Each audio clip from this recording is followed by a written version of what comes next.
हम ऐसा करते हैं कि नेदरलैंड्स चलते हैं और नेदरलैंड्स में रॉटरडैम में हमारे नुमाइंदे कादिर मौजूद हैं और कादिर से ज़रा जानने की कोशिश करते हैं कि पहले वनडे मैच के बाद एक तो क्राउड के बारे में जानेंगे, दूसरी ज़रा पाकिस्तान टीम की कारकर्दगी पे भी नज़र डालते हैं। सो अस्सलाम वालेकुम कादिर।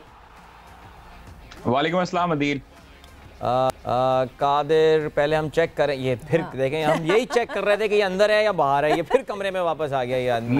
नहीं मैं उसकी वजह आपको बताता हूँ कि मैं अंदर इसलिए हूँ क्योंकि बाहर बहुत तेज बारिश हो रही है। कुछ छतरी लेके चले जाते, कुछ कर लेते यार, कुछ बैकग्राउंड में दिखा जाते, हम भी इस जमाने नेदरलैंड कुछ घूम लेते हैं यार, लेकिन खैर चलें जी। ओके तो कादिर जब बात करते हैं कल के मैच की तो प्रेस कॉन्फ्रेंस में क्या कुछ जरा पूछे गए कुछ सवाल ऐसे कि नहीं जी 16 रन से जीतना ये एक्सेप्टेबल है कि नहीं है?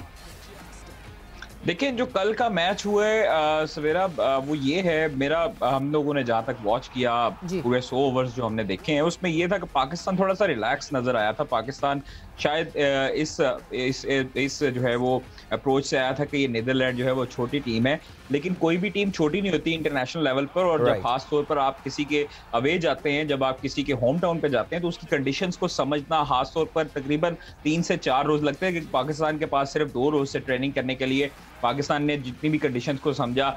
अगर आप ऊपर से जब हम फखर जमान से हमारी पहले बात हुई, पोस्ट मैच जो प्रेस कॉन्फ्रेंस थी वो फखर जमान आए थे क्योंकि उन्होंने सेंचुरी बनाई थी। और फखर जमान से जब हमारी बात हुई तो उनसे मैंने यही सवाल किया था कि आप, जब हमने देखा कि शुरू के ओवर्स में स्ट्रगल कर रहे थे, इमाम भी जल्दी आउट हो गए, फिर आपके पास बॉल भी जो है वो काफ़ी आ रही थी रुक के, फिर कभी बाउंस हो जाती थी, तो फखर जो है वो काफ़ी अच्छा उन्होंने जवाब दिया। उनका ये कहना था कि ये बाउंसी ट्रैक था, अनइवन सा ट्रैक था, स्पिन को भी अच्छी मदद मिल रही थी, सीम हो रहा था बॉल और समझ नहीं लग रही थी पिच के लिहाज से, इसलिए शुरू में स्ट्रगल करनी पड़ी थी। अलबत्ता जब बाबर आजम आए थे, इमामुल हक आउट हुए थे, तो उसके बाद से उन्होंने प्लानिंग की थी कि हमने जो है वो अभी विकेट गंवानी नहीं है। तो उसके बाद से हम लोगों ने पार्टनरशिप डेवलप की, सेंचुरी की पार्टनरशिप लगाई। उसके बाद जो है वो बाबर भी आउट हुए, फखर भी आउट हुए, रिजवान आए, रिजवान ने भी इतना खास स्कोर नहीं किया, वो भी आउट होते रहे। अलबत्ता शादाब ने जो है वो नीचे से कमान संभाली पाकिस्तान टीम की। अलबत्ता देखा जाए तो फखर भी यही कह रहे थे कि फास्ट बॉलर्स को मदद मिल रही थी, उनके स्पिनर्स को भी मदद मिल रही थी।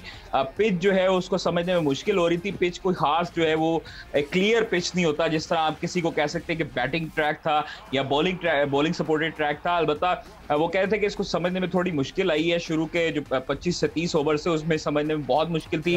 बॉल जो है वो कभी रुक के आता था, कभी बाउंस हो जाता था। इसी तरह जब फील्ड पे हारिस रऊफ थे तो हारिस ने जब विकेट ली है तो वो शॉर्ट फाइन लेग की जो है वो फाइन लेग की पोजीशन पर वो मौजूद थे बाउंड्री के पास।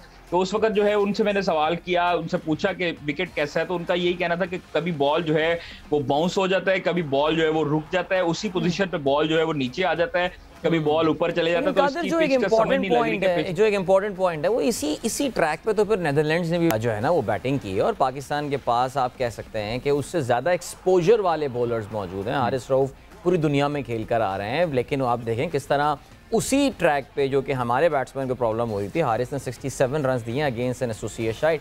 यस, 3 विकेट ज़रूर उन्होंने हासिल किए हैं। सो क्या बॉलिंग हमारा वीकर लिंक साबित हो रही है कि अगर फर्ज करें हम एक अपनी फुल स्ट्रेंथ बॉलिंग पे जा रहे हैं, तो अभी शोएब मोहम्मद साहब मौजूद हैं और उनसे एक सवाल भी मेरे जहन में इस वक्त आ रहा है जो मैं पूछूंगा, लेकिन क्या आपको भी ऐसा लगता है कि बॉलिंग हमारा वीक लिंक साबित हो रहा है कंपेयर टू बैटिंग?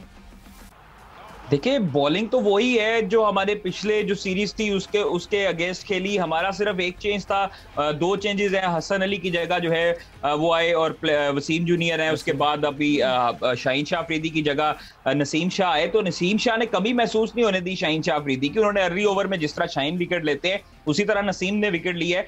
ये मैं आपको बता रहा हूँ कि जब किसी का होम टाउन होता है, जिस किसी की होम ग्राउंड होती है, उसको पिचेस अपनी जो है वो उनको मालूम होती हैं कि किस तरह जो है वो पिच आएगी, बॉल आएगी, रुक के आएगी, ट्रैक जो है वो किस तरह का है। पाकिस्तानियों को जब इमाम का हाँ, ये सारी डिबेट समझ आती है, कंडीशंस, अडेप्टेबिलिटी, सब टाइम लगता है, सारी चीजें होती हैं, बट रन आउट मिस करना इसमें कंडीशंस का क्या लेना देना है, कैचेस ड्रॉप करना इसमें कंडीशंस का क्या लेना देना है, स्टंपिंग के चांसेस मिस करना इसमें कंडीशन का क्या लेना देना है। बहुत ज्यादा लेड बैक एटीट्यूड था पाकिस्तान टीम का, बिकॉज हमें तो स्क्रीन पे ऐसा लग रहा था, आपको ग्राउंड में ऐसा लग रहा था? देखिए हमारी नो डाउट इसमें कोई शक नहीं है, बिल्कुल आपने सही पॉइंट उठाया है। हमारी फील्डिंग में काफी फंबल थे, हमारी फील्डिंग जो थी वो काफी पुअर थी। आप देखें कि नसीम शाह के जो है वो 5 विकेट हो सकती थी, हमारे 2 कैचेस ड्रॉप हुए, उसके बाद स्टंप ड्रॉप हुए, उसके बाद फील्डिंग हमारी जो थी वो मिस फील्ड काफी हुई, बिल्कुल मिसफील्ड थी हमारी, मिसफील्ड थी हमारे, ओवर थ्रो के रन्स भी थे जो शादाब ने ओवर थ्रो की बाबर के पास से, वो एक्स्ट्रा रन्स हुए। हमने प्रेशर अपने ऊपर खुद बिल्ड किया। जब उस वक्त प्रेशर बिल्ड होता है जब आपको सपोर्ट ना मिल रही हो विकेट की तरफ से, कंडीशंस की तरफ से, उस वक्त आपकी जो है वो आपके कैप्टन और आपके जो प्लेयर्स हैं वो अंडर प्रेशर आते हैं। लेकिन फखर ने यही कहा था कि कोई भी टीम छोटी नहीं होती। फखर से जब मीडिया टॉक की तो उन्होंने ये भी कहा कि जो पिच थी उसके मुश्किलात के बावजूद जो है वो हमने संभाला और ये रन्स किए। ये बड़ी मुश्किल तरीके से इसको समझने में जो है वो देर लगी। तो उस वक्त हमने देखा कि इंग्लैंड का, मैंने उससे सवाल पूछा कि इंग्लैंड ने जो है वो काफी अच्छे तरीके से यहाँ पे खेला, 400 से ज्यादा स्कोर किए, तो उनके लिए भी मुश्किल पेश आ सकती थी। तो वो उन्होंने यही कहा था कि जो नीदरलैंड के बॉलर्स हैं उन्होंने लाइन लेंथ पे बहुत अच्छी बॉलिंग की। इट मींस कि नीदरलैंड के बॉलर को क्रेडिट जाता है कि उन्होंने बड़े अच्छे तरीके से पाकिस्तान टीम को मुश्किलात में डाली रखा और पाकिस्तान के बॉलर्स थोड़ा सा। Thank you so much Qadir, बिल्कुल thank you for taking out time. Rotterdam में मौजूद थे हमारे नुमाइंदे कादिर ख्वाजा।